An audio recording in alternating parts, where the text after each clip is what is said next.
Hey guys, welcome. See a few of you popping in and joining. We're getting set up here. Give me one, two. Josh is bringing me a drink. We're going to get started here. I'll give just a couple minutes. Let everybody pop in. And we're going to talk all about canning today. Come here a second. Come here. I'm going to let Josh pop in and say, hey, he's in the kitchen with me, helping me set up. This is the potato canning man. How many quarts of potatoes have you canned in the last 2 days? 39. Y'all believe that? And every one of them looks about like that right there. Yep. So we're excited.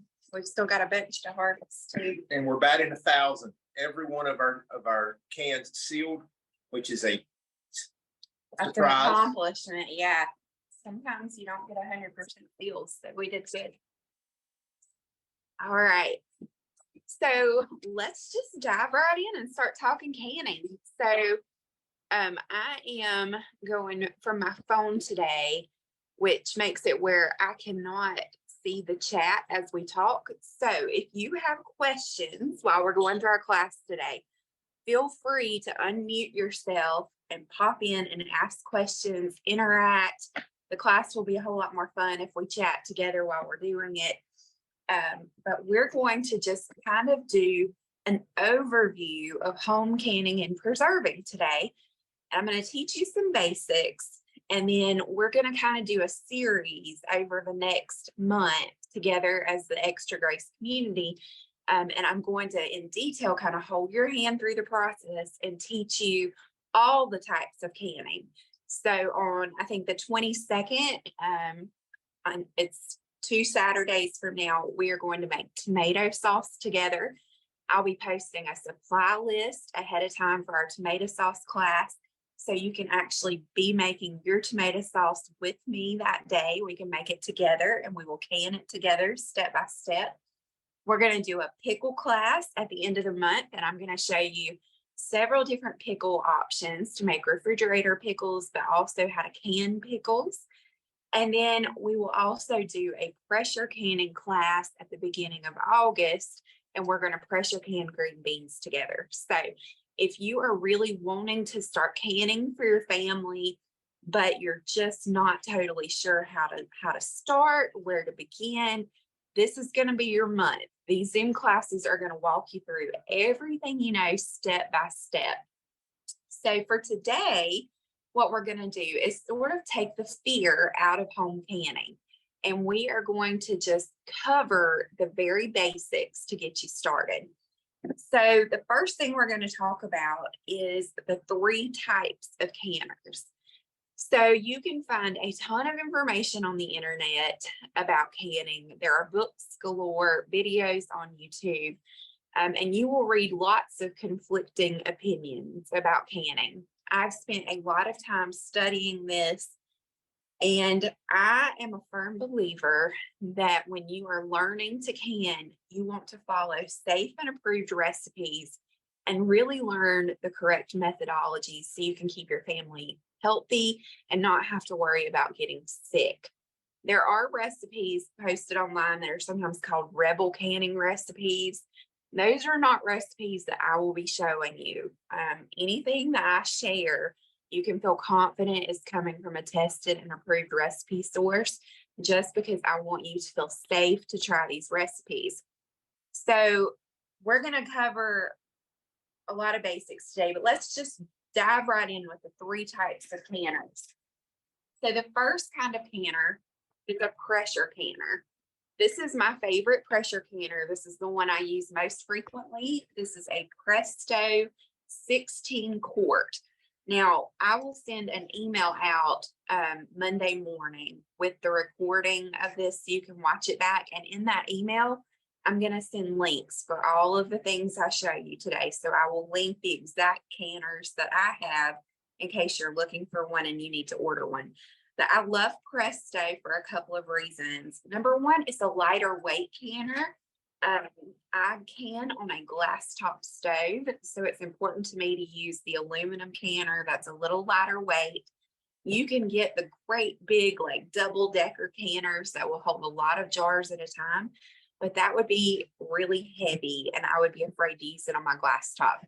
So the 16-quart Presto canner actually holds 7-quart jars at a time.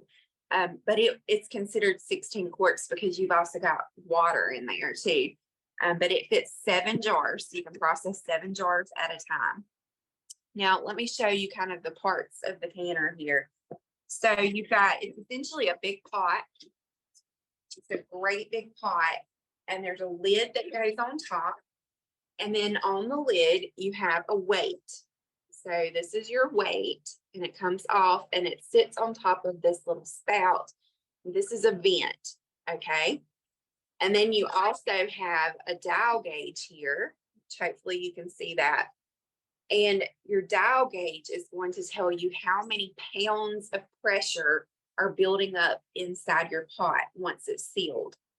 So the way pressure canning works is your jars inside are going to boil, and the pressure is going to heat them to such a high temperature that it is going to eliminate any potential bacteria or anything that could make you sick. And then when you remove the jars from the canner at the end of the processing time, they will seal, and your product inside is airtight, sealed, and safe to sit on the shelf. You don't have to refrigerate it. So it gives you a shelf stable option for storing food. So pressure canning is the first kind of canning. The other main type of canning that you've probably heard of is water bath canning. This is a water bath canner. It's just a great big pot with a lid. So this one is one I got on Amazon. You will need a rack to fit down inside. It comes with a rack. And I will give you the link to this one as well. Now, a water bath canner is used for jams, jellies, fruits. You can use the water bath for tomatoes. Any high acid foods can be preserved in a water bath canner. Whereas low acid foods like vegetables such as green beans, potatoes, and meat, things like that need to be pressure canned because the pH of that food is not going to be high enough to safely preserve with just boiling in a water bath canner. You need the extra pressure to get those to a safe enough temperature. So in the beginning, it can seem a little confusing, but you really can separate it in your mind into 2 categories. You've got water bath canning, and then you have pressure canning. Now, the question is, do you really have to have 2 canners? You're wanting to start preserving things from your garden, but you don't maybe want to invest in 2 different appliances. What should you do? You can actually just invest in the pressure canner, and you can use this as a water bath canner. When you do that, you just don't want to seal the lid on top. So you're going to just place it down and leave it unsealed, but use it sort of in the same way. So you can get away with 1 canner. The reason that I have invested in multiple, number one, I wanted to learn how to use all 3. So the first canner I bought was a water bath canner, and I started out just with learning how to do jam, jelly, pickles, some fruits, and tomato sauce. And you can do all those things with just the water bath. Then when our garden really started to get big and I had a lot of things coming in like green beans and carrots and potatoes, I knew we needed to learn to pressure can. So at that point, we invested in the pressure canner. And I even used Josh's grandmother's pressure canner for a little while as I was learning. And then I eventually invested in my own. You can get this particular pressure canner runs for around $140. It goes on sale pretty often on Amazon. You can also get one at Walmart, but I ordered mine online. So I'll be sending you the link for that. So these are the 2 main types of canners, but there's a third one that I want to tell you about as well. And this one is actually my favorite. This is a steam canner. So a steam canner has a big domed lid, you can see here, and a shallow pot. And then there is a rack that sits down in it so that your glass jars are not directly touching the heat source. And the way this works is you can use a steam canner in place of the water bath canner. So it doesn't pressure can. You won't be able to use this for things like green beans or meat, but you can definitely use it for like your tomato sauce. And the advantage is over the water bath, you only need 2 quarts of water in a steam canner, as opposed to it takes several gallons of water to fill up your water bath canner. So it's lighter weight, it takes less water, and therefore it comes up to heat quicker, so the processing time is shorter. I really love the steam canner. This is what I reach for anytime I'm processing tomato products. If I'm doing any sort of jams, jellies, fruits. I have not actually used my water bath canner in over a year. I think the last time I used it was just for a demonstration in a Zoom class, but I don't use it to process stuff anymore. I use the steam canner and the pressure canner. So I share all of that to say, if you are trying to decide which equipment is going to be best, the bare minimum, you can do everything you want to do with a pressure canner. But if you want to invest in for convenience in something for water bathing, I would do the steam canner.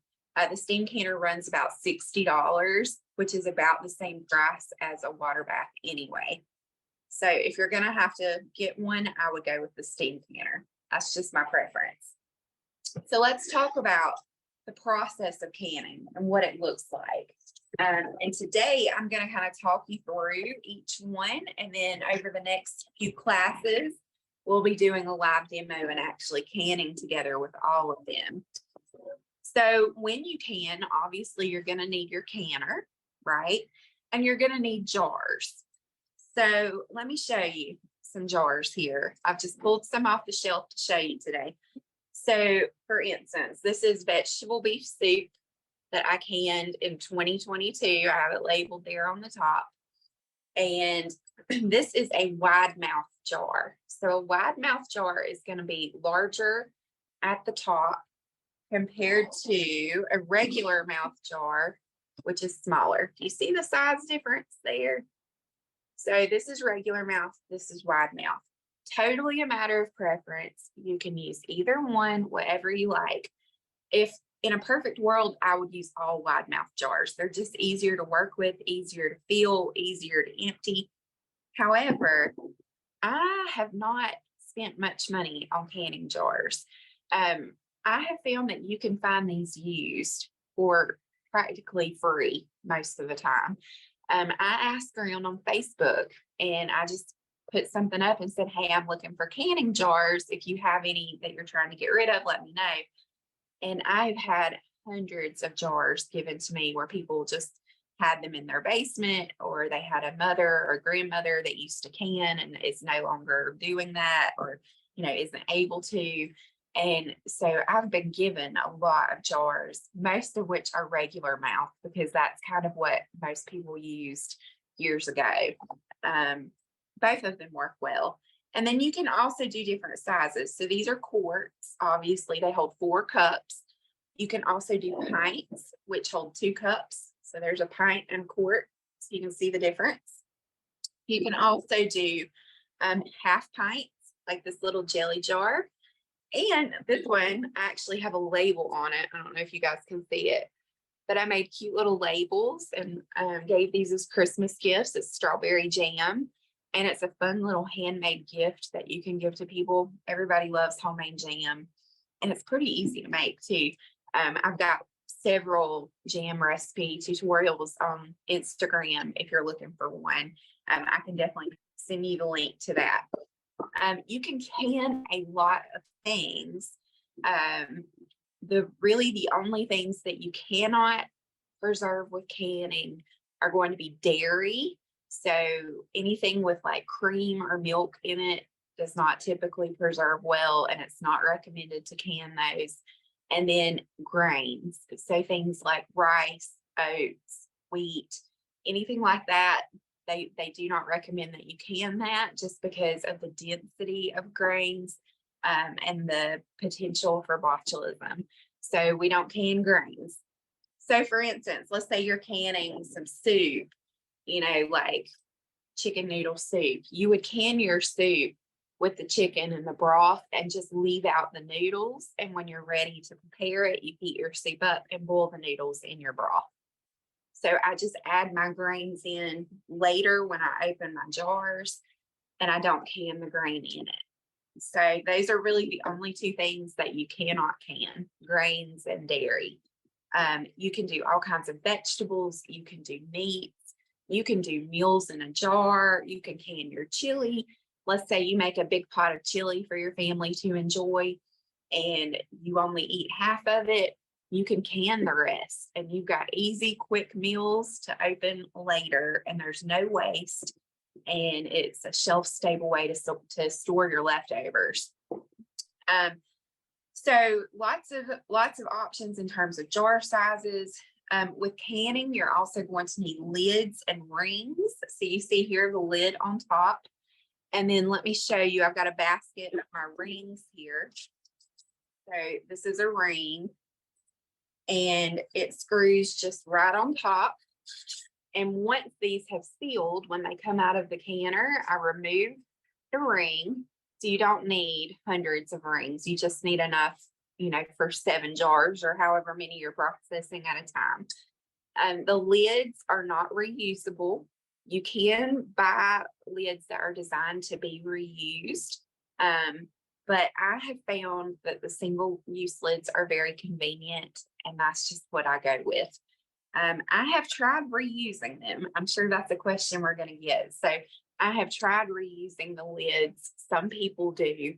What I found was about half of them did not seal the second time I used them. So it's a lot of work to can. And to me, it's not worth the risk of them not sealing. I'm just going to use new lids every single time. And the lids that I use are from 4 Jars USA. This is one of the boxes. And if you want to order lids, you can order them. Like this is a pack of 100 lids. And I'll order just a couple boxes at a time. 4 Jars is actually sponsoring this workshop today. They provided these lids for me. So shout out to 4 Jars. We appreciate you and all you do for our farm and our family. I really do love this company. It's a Christian family-owned business. They're wonderful. They're quick to answer questions and respond. If I've ever had any issue, they're very quick to respond to me. But this is what the lids look like. And they've got a rubber gasket around the edges, and that's what seals to your jar. And then after things have been canned, the lid will suck down completely flat, and there should be no movement when you press it. And as a matter of fact, when it's sealed, you can pick it up just by the lid itself. It's not coming off. It is on there.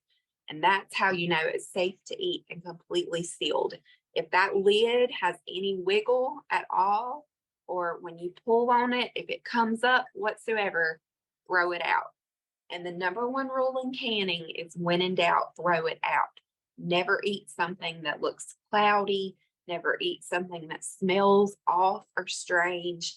It's pretty obvious though. Like if you have a jar that did not seal, you're going to be able to tell it. The lid will pop right off, and it shouldn't be easy to open.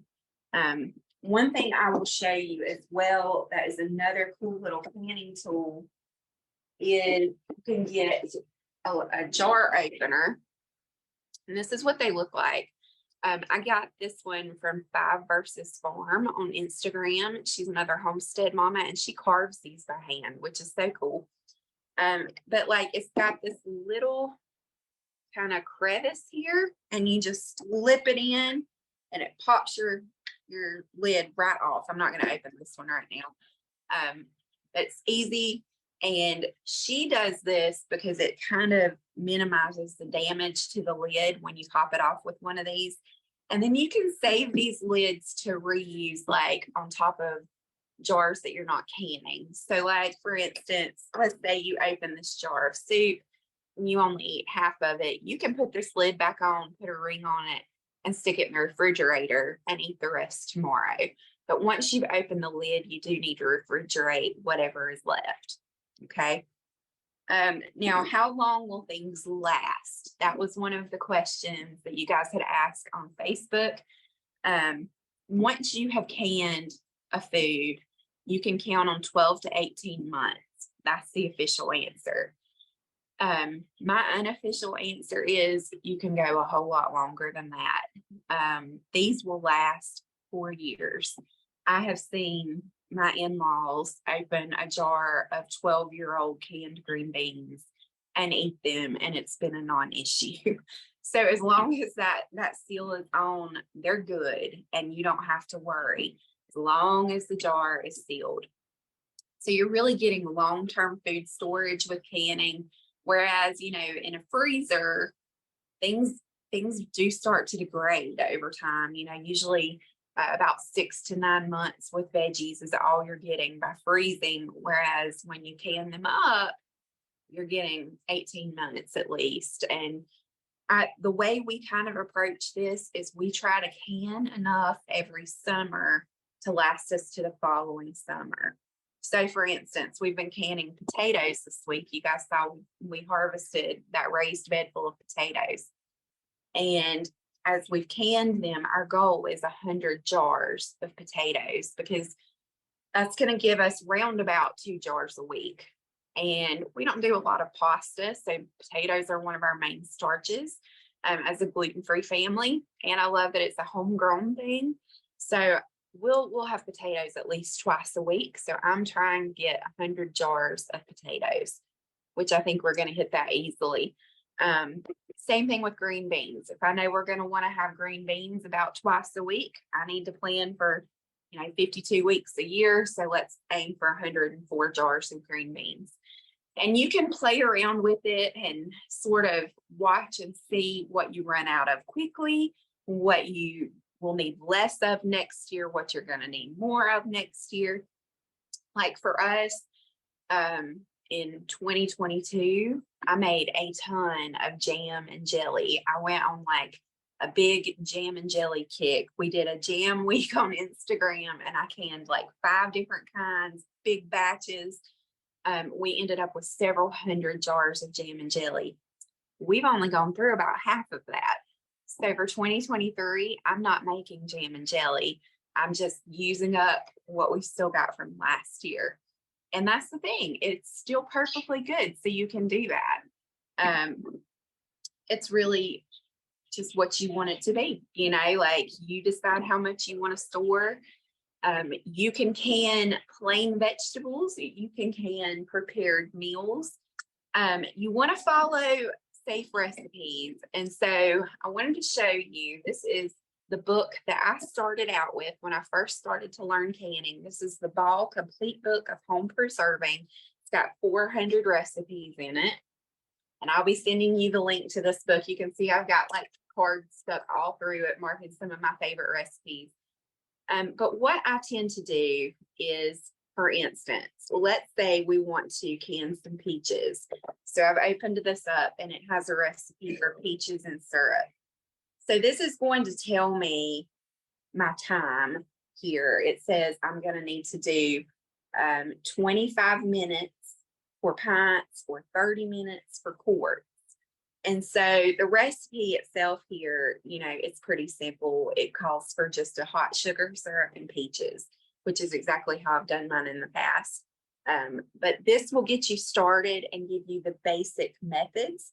And then you can play around with variations. It is totally okay to change up the spices in the things you're canning.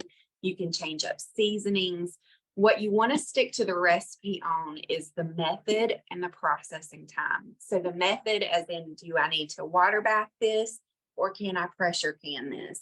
And then the time, as far as how long do we process something. Now, if you're doing a food like this vegetable beef soup, this has 10 or 12 different foods in it, right? I've got all kinds of different veggies. I have meat, I have broth. So how do I know how long I need to can this for? Because I didn't follow a recipe in this book when I made my soup. I just made my normal soup. So the method for soup is pretty simple. You want half of your jar filled with the solids, your fruit or your vegetables and your meat, and then half of the jar needs to be just broth. That's the rule for soup. So you can mix up what kind of soup, what ingredients, and then you're going to go by the longest canning time of the longest ingredient in your soup. So for this, meat is in my soup, and meat always has to be pressure canned for 90 minutes. Okay, 90 minutes for meat is the rule. So even though this has carrots in it, and carrots are pressure canned for 30 minutes, because there's also ground beef in this, I pressure canned this for 90 minutes. So you're going to go with the longest processing time for the whatever ingredient is in your recipe that needs the longest time.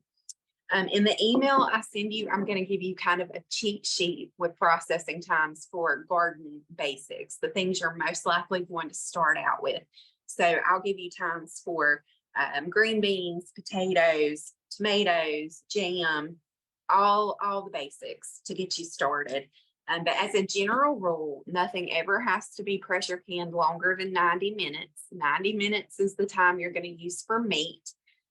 Most vegetables, you're looking at 30 to 40 minutes of pressure canning.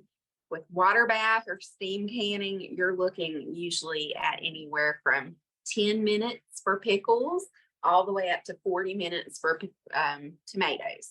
Nothing longer than 40 minutes typically in the water bath. So your timing with this, you're going to have your prep time and then your processing time, but you can generally count on 1.5 to 2 hour process anytime you're canning. So you're going to want to block off some time. And canning is not one of those homestead chores that you can kind of start and then walk away. Like, I'm not going to start something in the canner and then go out to the garden.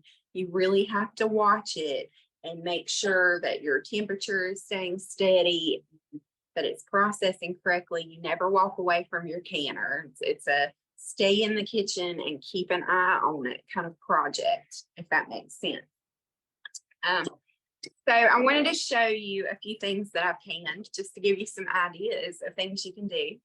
So this is tomato sauce, and that's what our next class is going to be. We're going to be making tomato sauce together in 2 weeks. And tomato sauce is one of those wonderful staple things you can, and you can use this in a lot of ways.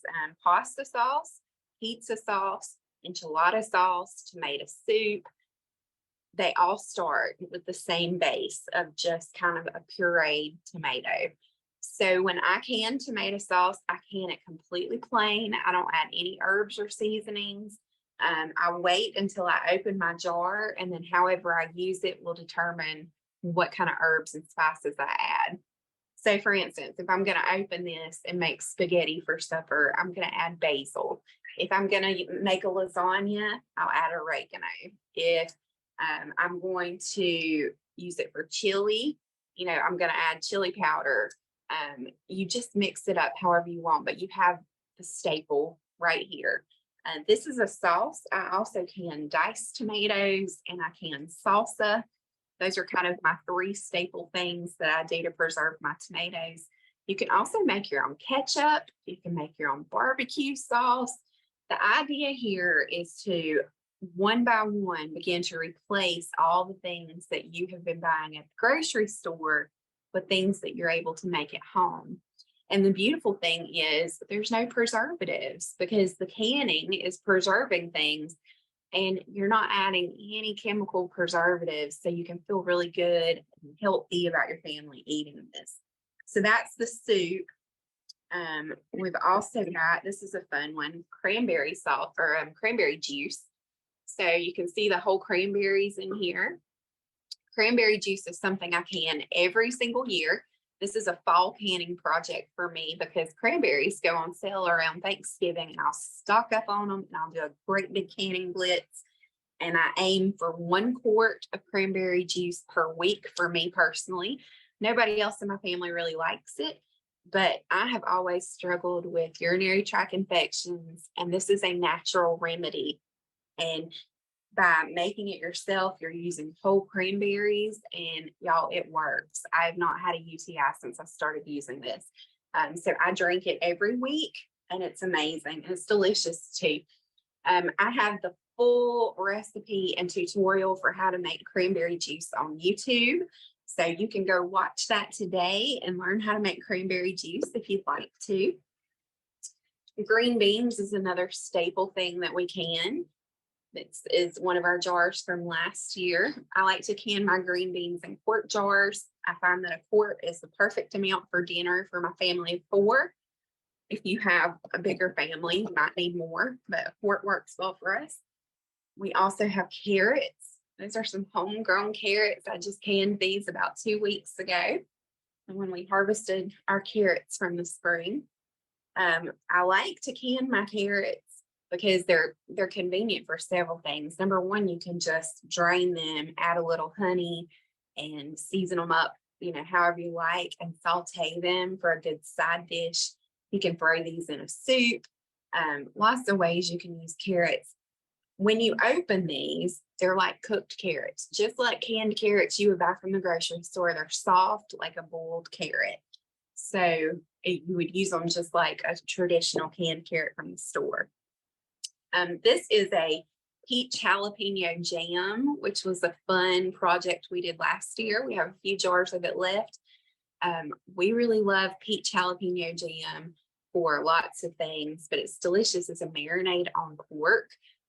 You can also pour it over some cream cheese and have it for a snack with crackers, and it's really good.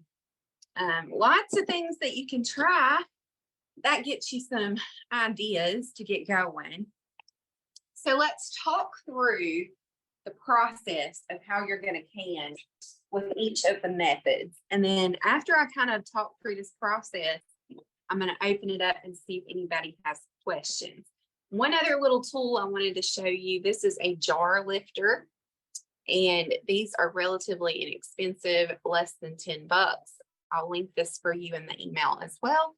But the reason you want one of these is because when your jars are done processing and you want to lift them out of the canner, they're going to be hot. And this is going to allow you to safely get them out without burning yourself. So you're going to want a jar lifter. And then the only other tool you're going to need that I would say is sort of a necessity is a canning funnel. Here's one. And I keep several of these in a drawer on hand. It just makes it easier to fill your jars without making a big mess. These run for about $3 or $4, very inexpensive. So your bare minimum tools, you're going to need your jars, your lids, your rings, your canner, a jar lifter, and a funnel. And that's it. You could go all in for about $200 and have everything you need to start preserving food for your family at home. And the thing is, you can kind of build this a little at a time. You can start with one type of canner. And for instance, you can buy just a water bath or a steam canner and focus this year on just tomato sauce and fruit and jam and jelly, pickles, those sorts of things. And then next year you can add on pressure canning. If you're already bringing in huge harvest and you need to go ahead and start preserving tons of veggies, you're probably going to want to go ahead and invest in the pressure canner. So it's just according to how quickly you want to dive into this thing. But it's fun. It's become like a fun hobby for me. And it's something that my husband and I enjoy doing together. Josh is great at canning. He grew up watching his mom and dad can. I didn't. So I had to kind of learn all of this from scratch. But he has helped me learn. My in-laws have helped me learn. And once you kind of know the methods, you can get creative and start playing around with your own recipes and that sort of thing. But in the beginning, it's good to kind of follow some recipes to keep you on track with processing times. So let's start with a water bath canning, and let's talk about how this works. So let's pretend today that we are going to make some jam. All right. So you're going to follow your recipe. You're going to make your jars of jam. You're going to fill up your clean jars. Now, one common question is, do you need to sterilize your jars ahead of time? Your jars need to be clean. Okay. But the thing about it is when you can, you're going to be boiling your jars for at least 10 minutes. So it's going to sterilize while it's canning. The way I approach this is I will run my jars in my dishwasher on the sterilized cycle, and that gets them plenty clean. And if I'm in a rush, I will just wash them with hot soapy water, and that's perfectly sufficient. In the olden days, they used to say you needed to boil your jars ahead of time. Now, the official recommendations from the USDA is just that you wash them ahead of time because they are sterilizing in the can. So you can save yourself a little bit of work. You don't have to boil them ahead. You can just have clean jars to begin with. Clean jars, clean rings, new lids. And depending on the kind of lids you use, some lids suggest that you boil them ahead of time to soften up that rubber gasket. With the 4Jars lids, they do say on here that you can pre-boil them, but I don't. And I've never had any issue. I just wash my lids with hot soapy water before I use them, but I don't boil them first. So let's pretend we're making our jam, and we have got our clean jars. We've got our jam, and we're ready to fill it up. So we're going to fill our jar. And you may see in your recipe a mention of head space. It may say leave 1 inch of head space or ½ inch of head space. All that term means is the amount of empty space that you leave at the top of your jar. So most recipes call for ½ to 1 inch of head space, and that just means you're not going to fill it up all the way to the lid. You're going to leave a little bit of space at the top because your jam is going to bubble and boil, and you don't want it to push the lid off while it's processing. So you're leaving just a little bit of space. So then you're going to fill your water bath with water. And with water bath canning, you want your jars to be completely submerged in the water. So we're going to put our water in, and we're going to bring it to a boil. And then we're going to set our jars down inside the boiling water.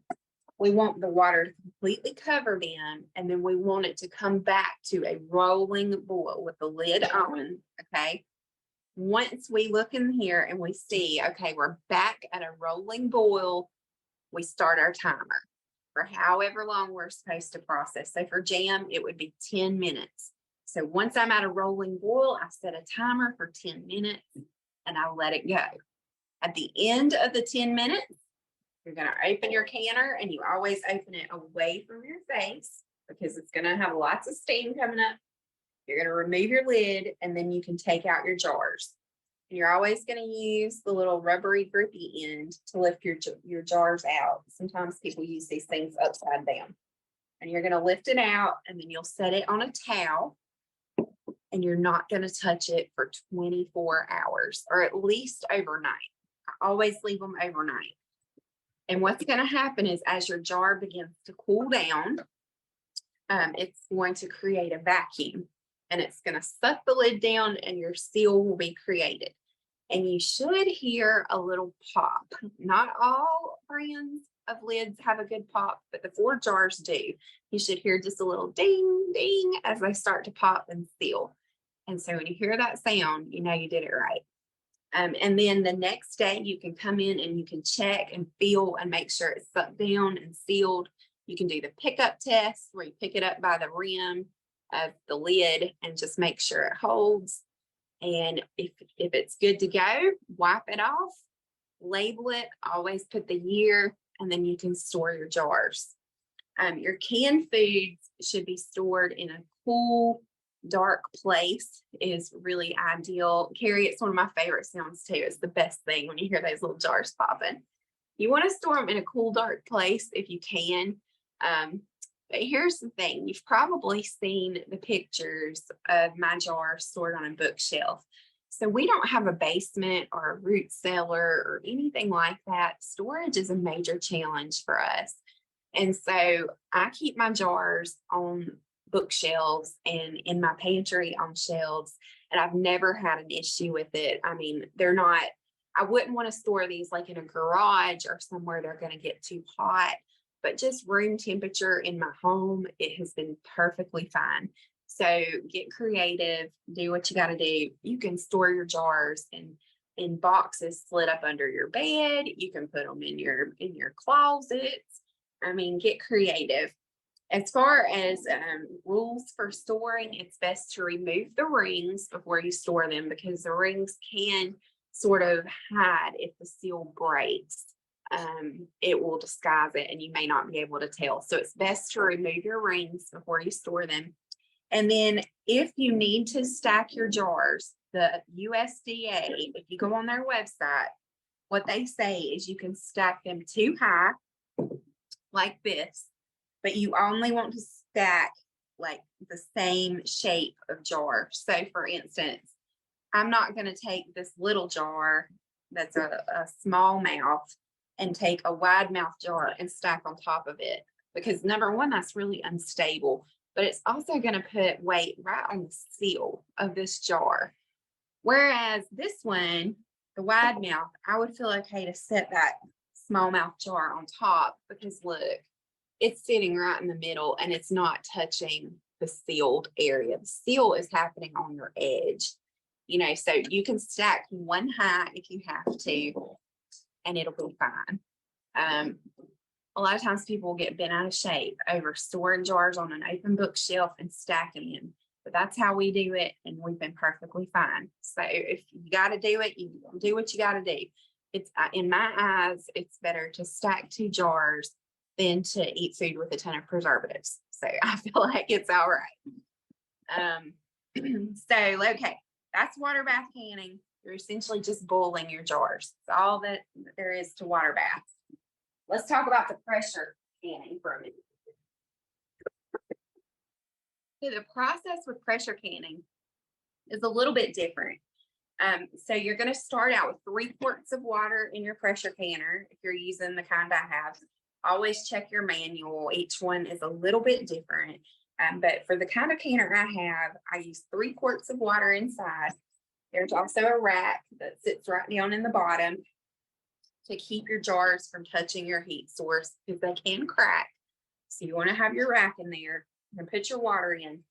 And then the rule when you're canning is always to be aware of temperature.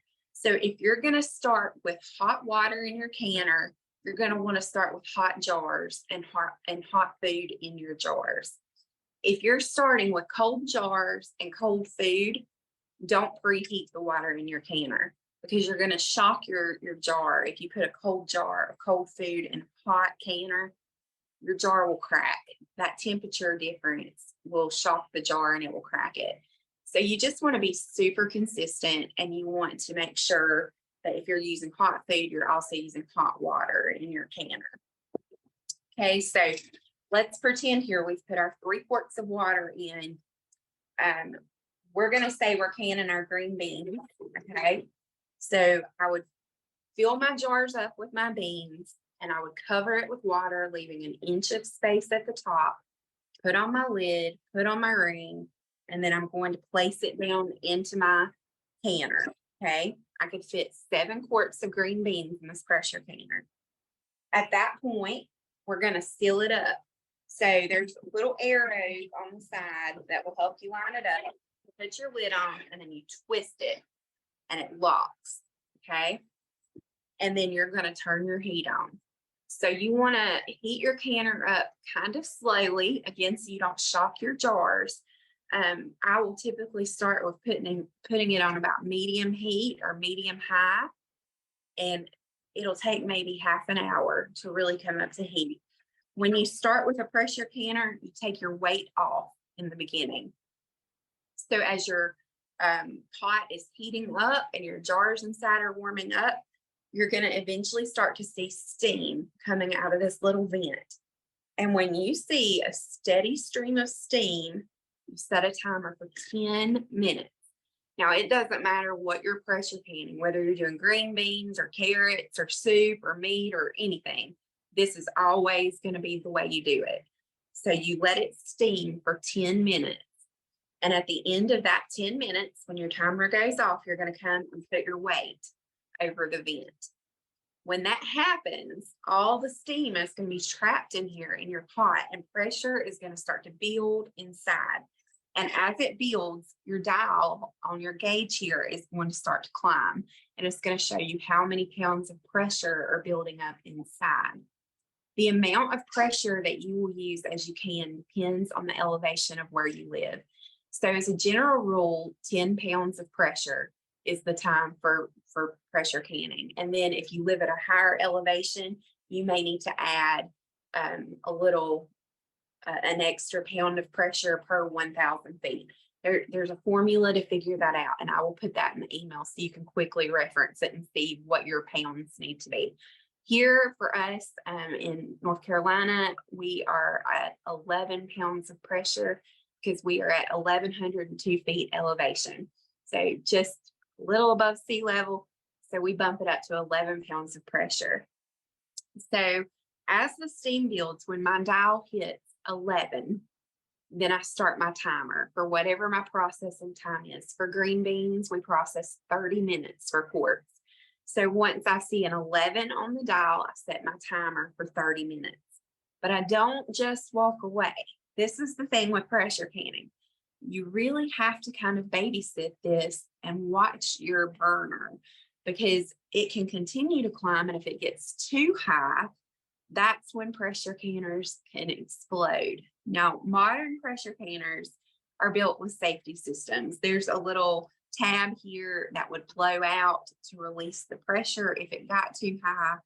And then your weight will begin to shake. If it gets way too high, you're going to hear some things to kind of signal to you, hey, wait a minute, I need to be paying attention. But you just want to keep an eye on it. And you may have to turn your heat up, or you may have to turn it down and adjust it as you go. And as you do that, you just want to try to keep it consistently around your pressure. So for me, 11 pounds is what I aim for. As long as it stays between 11 and 13, I feel pretty good about that.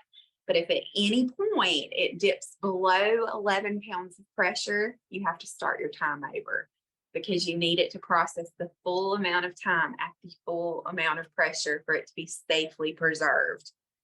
So that's really the only rule that you really have to worry about with pressure canning, is making sure that your pressure is staying where you need it to be. And as you can, you'll kind of learn your stove and the sweet spots of your stove and like what setting it's going to hold at the best. It just takes a little bit of time and experimentation to kind of figure out how it's going to work for you.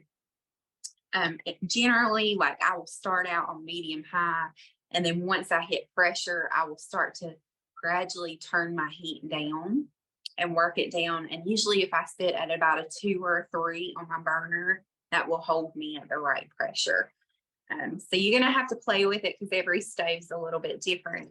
But that's the general process. Now, at the end of your processing time, let's say our 30 minutes is finished, you're going to turn your burner off and you're going to walk away, and you're going to leave it usually for about 30-45 minutes. And you're going to wait on the pressure to drop back down on its own without disturbing it.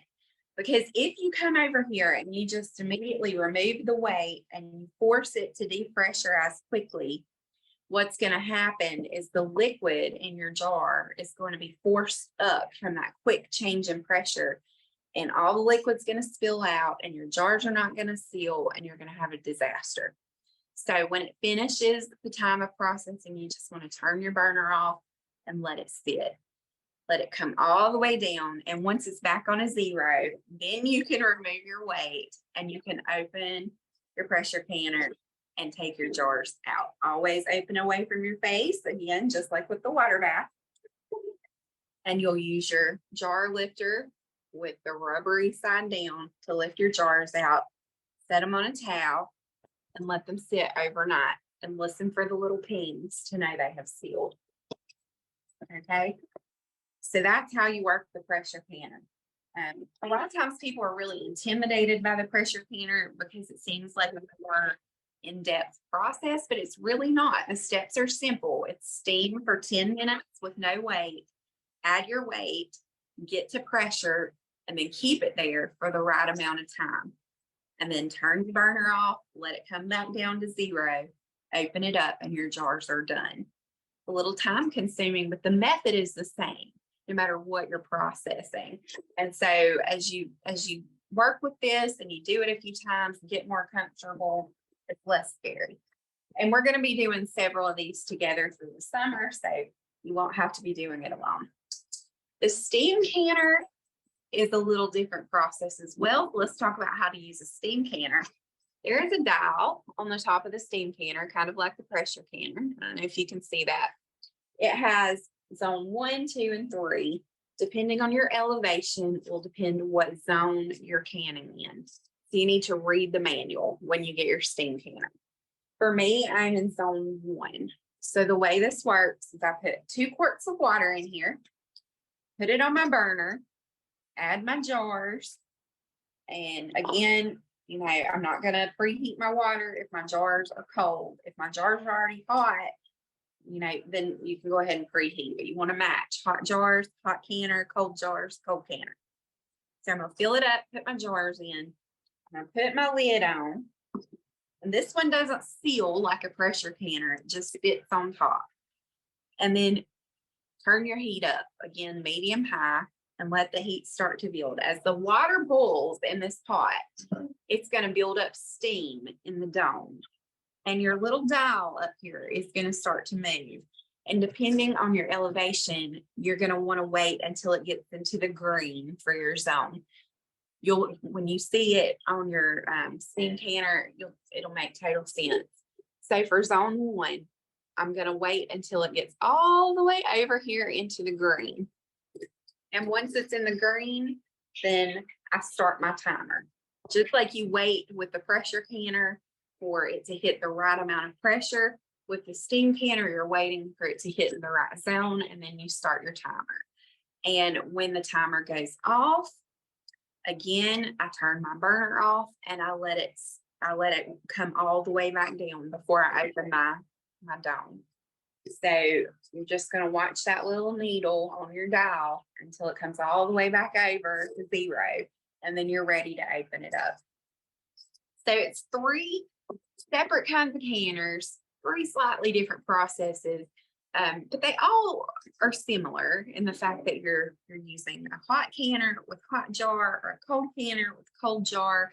You want to slowly increase and decrease your temperatures, and just try to be as gentle with temperature change as you can. And then ultimately, what you're waiting for is to hear the little pings and knowing that your jars are popping and sealing.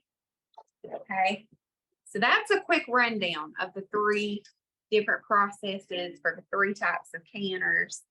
And I think each one has its own unique pros and cons. I love the steam canner, again, just because it's a little bit quicker to heat up. It takes less water. I love the pressure canner because it gives you a lot of variety and what you can process. But they really all have a good place in the homestead kitchen and can be used in lots of ways. One thing with the steam canner I will mention is you can use that for things other than canning. You can steam broccoli and cauliflower and veggies in there. You could even steam meat in there. So it's sort of a multi-purpose pot, whereas like your pressure canner, you're not going to cook in that. But the steam canner, you could. And really with the water bath canner, it's just a big pot, so you could cook in it too. So it gives you multiple functions for the space it's going to take up in your kitchen. One thing I do want to mention to you is the 4 jars lids. I have a coupon code for you to get you 10% off on your lids. If you use Grace Walk 10, you'll get 10% off for as long as you use it. It doesn't expire, so jot that down. And you can save money by buying them in a pack of 100 compared to like going to Walmart. And I'll also tell you, for a long time, I used the ball lids that like you get on the canning aisle at the grocery store. And I think they've changed something, because just in the last year and a half, I have noticed that they do not seal well for me. And so I have switched over where I'm pretty much exclusively using the 4 jars lids. One other brand that I have used and liked was Denali. This is a Denali lid. They're another brand you can order online. So I would definitely suggest that you go with 4 jars or Denali over like Ball or Golden Harvest or even Kerr. I just have not had the best of luck with those brands. So save you some money and some trial and error until you just go with the 4 jars. You won't regret it. All right, so I have been chatting and showing you stuff for about 50 minutes. And so I'm going to open it up and see if anybody has any questions. Let me hear from you. What have I not answered that you would like to know about canning, if anything? What questions do you have? Feel free to unmute and hop in and let me know what you're thinking.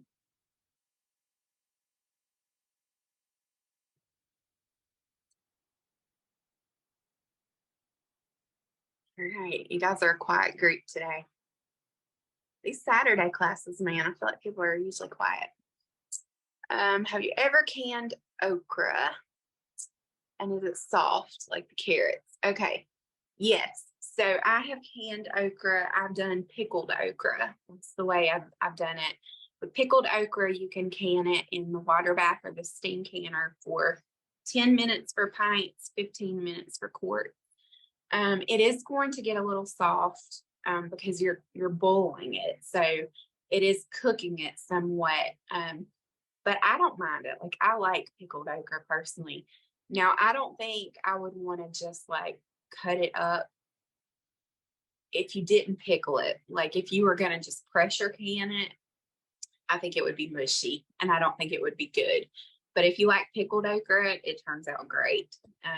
Matter of fact, that's like my friend Lauren's favorite thing to can. She loves pickled okra. So yeah, that's definitely one you can try.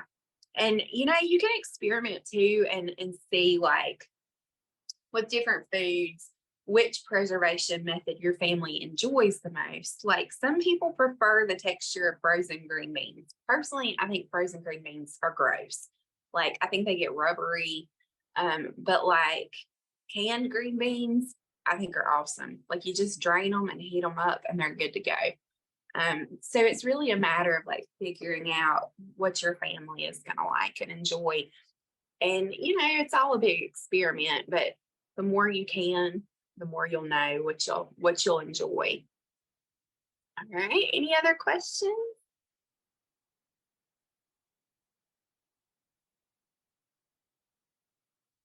Give you guys just another minute in case we've got any other questions. And again, when I send the email out, I will include links for everything. And you'll also get a supply list in case you want to make tomato sauce with me during our next class. And so we can all do it live together and sort of hold your hand through the process. Oh, good. I'm so glad it was helpful, Jessica. Good. I wanted today to be an overview to kind of take some of the mystery out, and then we'll keep building on it. Let's see. Steam canning, you follow water bath instructions. Yes, absolutely. You do. So if you have a recipe that says to water bath for 15 minutes, just know you can automatically steam can it for 15 minutes. They're interchangeable. The only limitation with that, and I've not really found a situation this applies to, but the maximum time you can process in a steam canner is 40 minutes, because any longer than that and the water's all going to boil out. Tomatoes have to be processed 40 minutes, so they kind of max it out, but I've had no issues with it. So as long as it says water bath 40 minutes or less, you can switch and do the steam canner instead. Yep. All right. Any other questions? Well, I appreciate you guys hanging out with me today and talking about canning, and I hope that your gardens will produce abundantly this summer and that you will have lots of things to put up. Also, be looking for deals. A lot of times farms will sell like canner packages. Like, I know there's one near me, a little farm stand, and they sell tomatoes. But if I go and I ask them, do you have any canning tomatoes? Sometimes they're like tomatoes that have a few blemishes that you can cut out, and they'll sell them way cheaper. So you can grab a whole bunch if you want to do some canning and you're not growing enough for it yet. So that's something to keep in mind as well. And shop sales, like pineapple, when it goes on sale, I'll stock up and buy like 20 or 40 pineapples and can them all. It's another good way you can save some money by shopping sales and preserving things. Lots of cool ideas. So I'll try to be sharing lots of canning recipes on the Facebook page for you guys too as we move through the summer, because at this time of year we really have the canner running almost every single day in the kitchen. So there's always something going on. I'm going to try to share lots of recipes. And if there's ever a particular vegetable and you would like a tutorial on how to can it, shoot me an email or an Instagram message and let me know that. And I'm happy to kind of video whatever is going to be most helpful for y'all. All right. Well, thank you so much for hanging out, guys. This has been fun. And I'll be sending you an email Monday morning that has the replay to this class and all the links for all the things we've talked about. And if you have any other questions that you think of later, feel free to email me and follow up, and I'll be happy to try to help you. All right. I hope you guys have a blessed day. We'll talk soon.